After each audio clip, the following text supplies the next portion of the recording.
সব সময় আল্লাহর কাছে এই দোয়াটা যেন আমরা করি, আল্লাহ কিয়ামতের দিন তুমি আমার হিসাব নিও না,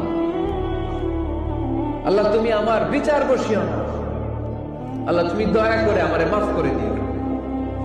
আল্লাহ যার বিচার করবেন ও জাহান্নামে যাবে, আর যার বিচার করবেন না সে জান্নাতে যাবে।